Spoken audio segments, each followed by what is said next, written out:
Hello to everyone. तो अभी तक हम लोग कंप्लीट कर चुके हैं एनसीईआरटी जो न्यू सिलेबस पर थी उसका चैप्टर नंबर 5। उसकी एक्सरसाइज हम लोग 5.1 पूरी कंप्लीट कर चुके हैं और 5.2 चल रही थी, उसमें हम लोगों ने कुछ क्वेश्चंस यानी क्वेश्चन नंबर 1, 2 और 3 कंप्लीट कर लिए थे। तो आज की जो वीडियो होगी क्वेश्चन नंबर 4 से। तो रिकॉल कर लेते हैं एक बार फॉर्मूला। अभी मेनली जो प्रॉपर फॉर्मूला चल रहा है वो है an = a + n - 1 × d। इसकी ढेर सारी हम लोगों ने कंसेप्ट देखे थे और अभी तक अगर आपने वीडियो नहीं देखी हो तो डिस्क्रिप्शन में जाकर इसको पूरा देख लेना। इससे क्या होगा, तुम्हारा कंसेप्ट क्लियर हो जाएगा और आगे जो आने वाले क्वेश्चन है उसको भी समझने में अच्छी खासी हेल्प मिलेगी। फिलहाल ये जो आगे के क्वेश्चन है वो भी इसी फॉर्मूलाज पर डिपेंड है। तो देखते हैं। जैसे क्वेश्चन दिया है कि which term of the AP 3, 8, 13, 18 is 78। ध्यान से देखो, यहाँ पर लिखा हुआ है 28 एक नंबर दिया हुआ है। क्वेश्चन को अगर हिंदी में समझे तो क्या होगा, लिखा है which term of the AP this one is 78, यानी जो 78 नंबर है, 78 जो नंबर है वो इस सीरीज़ के किस पोजीशन पर होगा। यानी फिर से हम कह सकते हैं कि हम लोग को ओवरऑल पोजीशन फाइंड करनी है। पोजीशन किसकी? पोजीशन ऑफ नंबर 78, यानी इसकी हमें पोजीशन फाइंड करनी है। तो अब देख लो क्या क्या गिवन है। तो जो पोजीशन होती है उसको हम लोग किससे लिखते हैं? n से। इसको लास्ट वीडियो में हम लोगों ने कवर भी किया था और इससे भी जो पहले भी क्वेश्चन थे उसमें भी आता जा रहा था। तो पोजीशन ऑफ नंबर क्या बोलते हैं हम लोग? पोजीशन ऑफ नंबर होता है n, यानी हम लोग को n फाइंड करना है। ऐसे कह सकते हो कि ये सीरीज़ दी हुई है, इसमें किस पोजीशन पर 78 आता है, तो वो जो किस पोजीशन होता है वही होता है n, और जो उसकी वैल्यू होती है उसको हम लोग an बोलते हैं। इसको हम लोग पीछे सब पढ़ चुके हैं। उसके बाद a क्या होता है? a होता है फर्स्ट टर्म। फर्स्ट टर्म क्या है सीरीज़ का? 3। d क्या होता है? d होता है कि कोई भी 2 टर्म पकड़ लो, उसमें से नेक्स्ट टर्म मतलब बाद वाला टर्म माइनस कर दो पहले वाला टर्म, यानी इन सब का डिफरेंस जो होता है वही होता है स्मॉल d। तो इसको करके पूरा हो जाएगा 5। तो क्या क्या पता हो गया आप लोग को? a की वैल्यू पता हो गई, d की वैल्यू भी पता हो गई, n की वैल्यू फाइंड करनी है और an की वैल्यू तो दी है। इस सीरीज़ में जो 78 है वो किस पोजीशन पर आएगा वो हमें फाइंड आउट करना है। लगा दो फॉर्मूला, यहाँ पर लिखो। एज वी नो कि an होता है a + n - 1 × d के इक्वल। an कितना है? 78। a कितना है? a गिवन है 3 प्लस n हमें फाइंड करना है -1, d क्या है? 5। 3 जो है वो प्लस का है, इधर आके शिफ्ट हो जाएगा माइनस में, तो ये हो जाएगा ओवरऑल 75। इधर कितना बचेगा? n - 1 मल्टीप्लाई में 5, और जो मल्टीप्लाई में होता है वो यहाँ पर आ जाता है डिवाइड में। तो इसको डिवाइड देंगे तो हो जाएगा, ये होगा 15 और इधर बचा n - 1। n की वैल्यू फाइंड आउट करनी है, -1 को यहाँ पर शिफ्ट कर दो, हो जाएगा प्लस में, तो n की वैल्यू हो जाएगी 16। तो आंसर कितना आ गया हम लोग का? आंसर आ गया 16। कि ये जो सीरीज़ होगी फर्स्ट, सेकंड, थर्ड, फोर्थ ऐसे करते करते जब हम लोग 16 तक पहुँचेंगे तब जाके जो नंबर है वो आ जाएगा 78। तो ये हो जाएगा इसका आंसर n = 16। अगला क्वेश्चन देखो दिया है, find the number of the in each of the following APs। Number find करना है, यानी ये जो सीरीज़ गिवन है इसके बीच में जो नंबर देखो 1, 2, 3, उसके बाद कितने नंबर है हम लोग को नहीं पता है। तो जो नंबर नहीं पता यानी जो n है वही फाइंड करना है कि इस जो सीरीज़, ये जो गिवन सीरीज़ के बीच में नंबर कितना होगा। तो फिर से n का मतलब वही पोजीशन निकालनी है। n का मतलब पोजीशन निकालनी है। पोजीशन का मतलब हो गया कि यहाँ पर जो नंबर्स हैं वो कितने यहाँ पर नंबर्स होंगे और सबकी पोजीशन अलग अलग होगी। किसी की यहाँ पर 4 नंबर होगी, किसी की 5, किसी की 6, और ये जो पोजीशन है वही हमें नहीं पता है। ओवरऑल हमें n की वैल्यू नहीं पता है।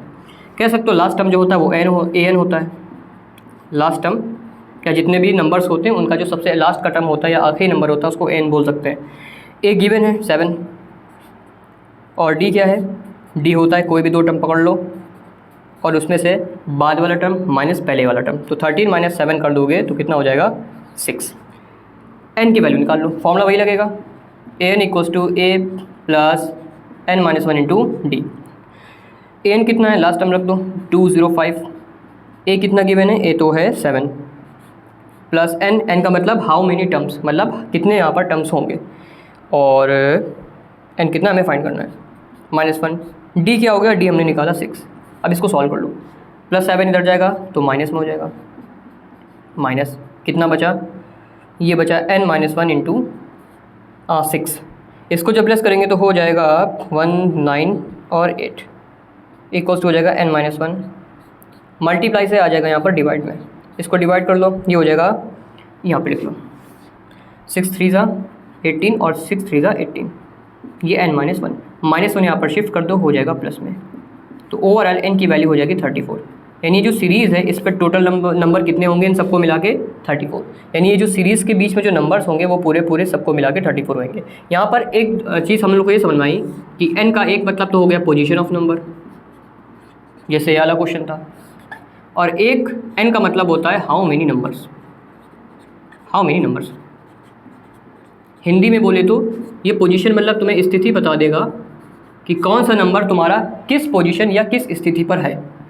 हाउ मेनी नंबर्स का मतलब ये अगर पूछे कितने नंबर हैं, यानी गिवन जो सीरीज़ है तुम्हारा, जो समांतर श्रेणी दी है उसमें कितने नंबर होंगे या कितनी उसमें संख्याएं होंगी, तब भी हम लोग n की ही वैल्यू रखते हैं। और इसका एग्जांपल ये वाला क्वेश्चन हो गया। तो अच्छे क्वेश्चन थे दोनों।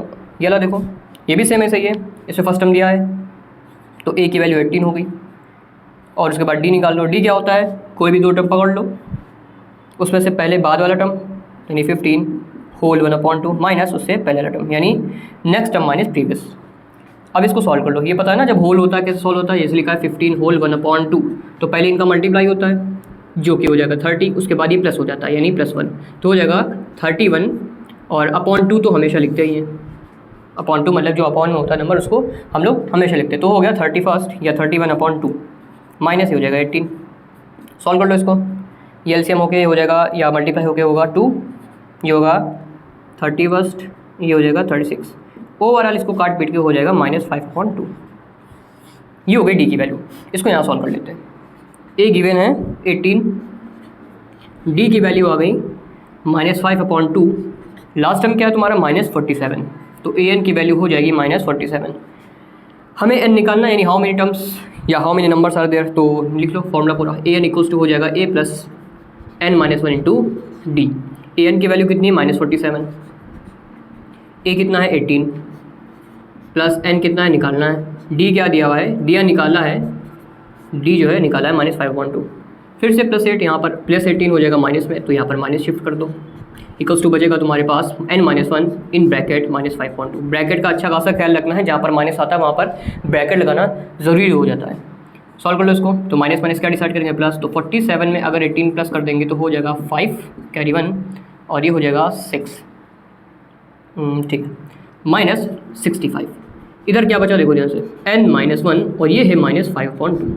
तुम लोग को पता होगा कि यहाँ पर जब रेसिप्रोकल में जब ये शिफ्ट होता है LHS टू RHS या RHS टू LHS तो ये रेसिप्रोकल हो जाता है, यानी जो मल्टीप्लाई में है वो हो जाता है डिवाइड में, और जो डिवाइड में है वो हो जाता है मल्टीप्लाई में। सिंपल सा। तो माइनस से माइनस कैंसिल, इसको कैंसिल करोगे 13 हो जाएगा, 13 2 हो जाएगा 26। ये n-1 -1 इधर शिफ्ट कर दोगे तो हो जाएगा प्लस में, तो कितना होगा n इक्वल्स टू हो जाएगा 27। यानी ये जो सीरीज़ थी इसमें कितने टर्म्स है पूरे 27। तो उम्मीद है क्वेश्चन समझ में आया होगा। इसमें हम लोगों ने क्या कहा था, देखो an गिवन है। an क्या होता है, जो तुम्हारे पास ज़्यादा टर्म्स होते हैं या लास्ट टर्म होता है वो an होता है। a पता ही हम लोग को सिंपल, एक आ गया ये फर्स्ट टर्म, और डी होता है डिफरेंस बिटवीन टू टर्म्स, जो कि next term minus previous term से निकाल सकते हैं।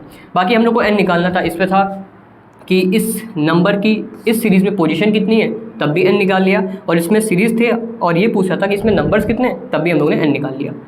तो ये था क्वेश्चन, इसको नोट कर लो। अगला क्वेश्चन है find the 31st term of NAP whose 11th term is 38 and the 16th term is 73। 11वें नंबर की वैल्यू दी है और 16वें नंबर पर या 16वें पोजीशन पर जो नंबर है उसकी वैल्यू दी है। तो इस हिसाब से हमें 31st जो होगा नंबर और जो पोजीशन होगी उस पोजीशन पर नंबर क्या होगा उसकी वैल्यू फाइंड आउट करनी है।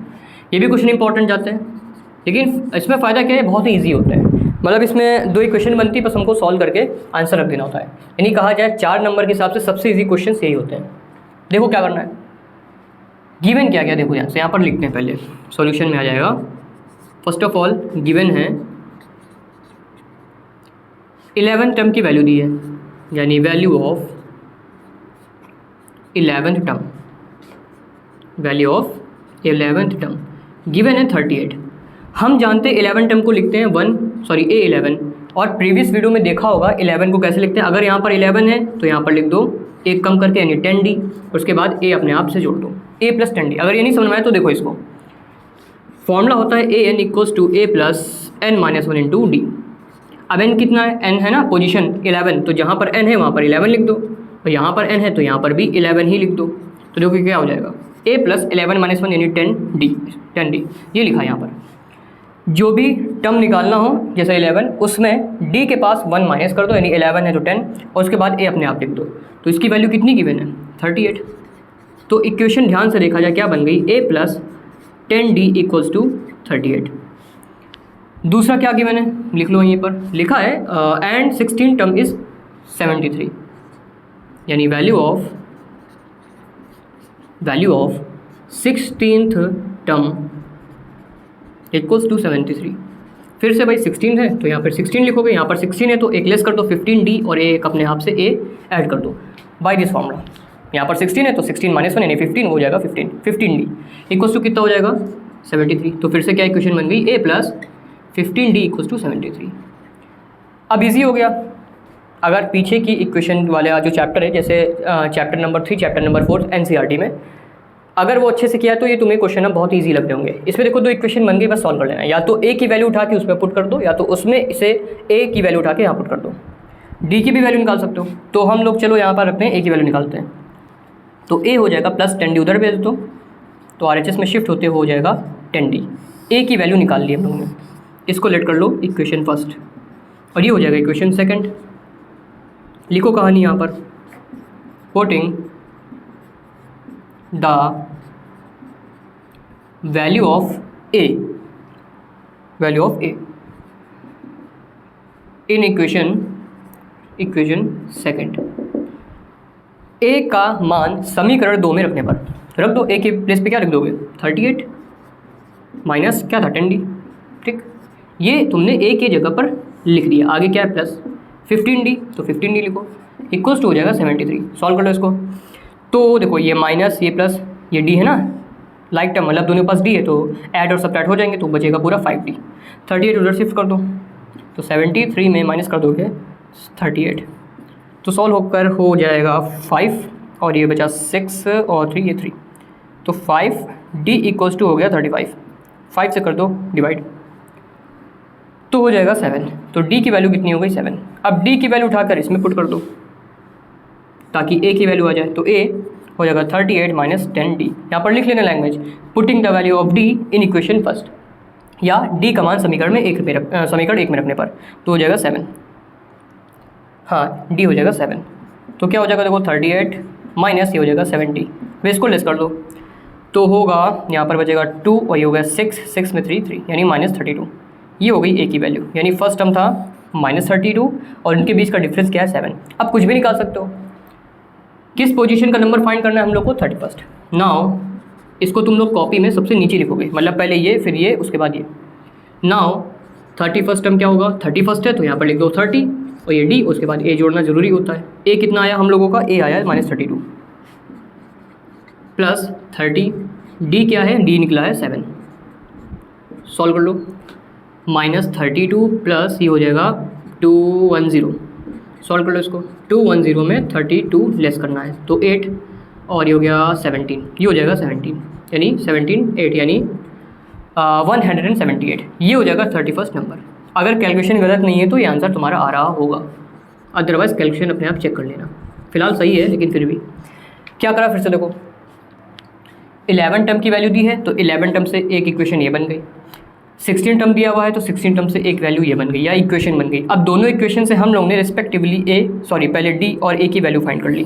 अब a d की जब वैल्यू पता हो गई तो यहाँ पर a पता हो गया d पता हो गया, उसके बाद कुछ निकालना ही नहीं होता है। n की वैल्यू पहले से दी हुई है 31 तो हमने 31 -1 करके यानी n -1 करके 30 निकाल लिया और उसके बाद ये वैल्यू हमने निकाल ली। इस टाइप के क्वेश्चन बोर्ड में बहुत आते हैं, 4 नंबर के आते हैं और क्योंकि इक्वेशन से रिलेट होता है तो बहुत ईजी पड़ जाता है, इसलिए कहा था कि 4 नंबर के हिसाब से ये वाले क्वेश्चन बहुत ईजी पड़ते हैं। नोट कर लो इसको भी। क्वेश्चन नंबर 8 है कि an AP consist of 50 terms of which third term is 12 and the last term is 106 find the 29 term. ये क्वेश्चन कुछ हद तक क्वेश्चन नंबर 7 की तरह ही है। हिंदी में क्या मतलब हुआ देखो, एक AP है समांतर श्रेणी है, उसमें पूरे यानी टोटल 50 टर्म्स हैं, 1 2 3 करते करते पूरे 50 टर्म है, उसमें से तीसरा जो टर्म है 12 है और जो लास्ट टर्म है 106। अब देखो ध्यान से टर्म कितने हैं 1 2 करते करते पूरे 50 और लास्ट टर्म लिखा है यानी लास्ट टर्म कौन सा हुआ 50, यानी जो नंबर है ये टर्म है ये 50वें नंबर पर है, समझे। मतलब लास्ट टर्म कौन सा है 106 और नंबर्स हैं कितने 50, तो जाहिर सी बात है 50वें नंबर का जो नंबर है यानी 50वें पोजीशन पर जो नंबर है 106 है। तो ओवरऑल पिछले वाले क्वेश्चन की तरह पूरा बन गया। लिखो यहाँ पर थर्ड नंबर लिखा हुआ है तो लिखेंगे A3 इक्वल्स टू कितना गिवन है 12 और हम जानते हैं A3 होता क्या है, ये A और 3 लिखा है, ठीक। A3 कैसे लिखते हैं, 3 है तो यहाँ पर लिखो 2D और A लगाना ज़रूरी होता है, इक्वल्स टू कितना 12। पहली इक्वेशन ये क्रिएट हो गई। उसके बाद कह रहा है 50वें नंबर यानी लास्ट जो नंबर है कितना है 106 और पूरे नंबर है कितने 50, तो लास्ट नंबर कौन सा हो गया 50वां नंबर यानी A50 गिवन है कितना 106, इसको हटा दो 106, ठीक। 50वां नंबर कैसे लिखते हैं, 50 है तो यहाँ पर लिख देंगे 49 यानी 49 और A लगाना ज़रूरी होता है, इक्वल्स टू कितना 106। ये बन गई दूसरी क्वेश्चन, यानी पूरा की पूरा क्वेश्चन लास्ट क्वेश्चन की तरह हो गया। अब इससे A की वैल्यू निकाल कर उसमें पुट कर दो, तो A की वैल्यू कैसे निकालोगे, A इक्वल्स टू हो जाएगा 12 माइनस 2D उधर हो जाएगा, तो A की वैल्यू ये हो गई, वैल्यू उठाकर यहाँ पर पुट कर दो, तो क्या होगा A के प्लेस पर 12 माइनस 2D, 12 माइनस 2D, ठीक, प्लस ये हो जाएगा 49D इक्वल्स टू हो जाएगा 106 माइनस 2D प्लस 49D क्या हो जाएगा पूरा 47D, बट प्लस के साथ प्लस 12 उधर भेज दोगे माइनस में हो जाएगा 106 माइनस 12, इसको लेस कर लो कितना होगा 4 और ये हो जाएगा 9, 47D इक्वल्स टू 94, डबल हो जाएगा यानी जब डिवाइड करोगे तो जस्ट 2 टाइम्स कट जाएगा, तो D की वैल्यू हो गई 2। फिर से पुट कर दो वैल्यू, A इक्वल्स टू हो जाएगा 12 माइनस 2D क्या निकाला है 2, इससे हमारी A की वैल्यू निकल आएगी 12 माइनस 4 दैट इज़ 8। A पता है D पता है, कुछ भी निकाल सकते हो, निकालना क्या है 29 टर्म, क्या निकालना है 29 टर्म, तो लिखोगे A 29, तो 29 लिखा हुआ है तो यहाँ पर क्या लिखोगे एक लेस करके 28D और A लगाना ज़रूरी होता है। A की वैल्यू कितनी आई थी, A की वैल्यू आई थी 8 प्लस 28, D की वैल्यू कितनी थी, D की वैल्यू आई है 2, सॉल्व कर लो, 8 प्लस 28 2 ज़ा हो जाएगा 56 और इसको ऐड करने पर हो जाएगा 64, तो जो 29th टर्म होगा इस सीरीज़ का वो हो जाएगा 64। इजी क्वेश्चन था, ये भी इंपॉर्टेंट है, क्यों इंपॉर्टेंट है लास्ट वीडियो में बताया भी था कि इस टाइप के क्वेश्चन आते भी हैं जिसमें हम लोग को इक्वेशंस बनानी होती है, 4 नंबर के आते हैं, नोट कर लो इसको भी। आगे क्वेश्चन क्या होंगे जो क्वेश्चन नंबर 9 से होंगे वो हम लोग देखेंगे अगली वीडियो में।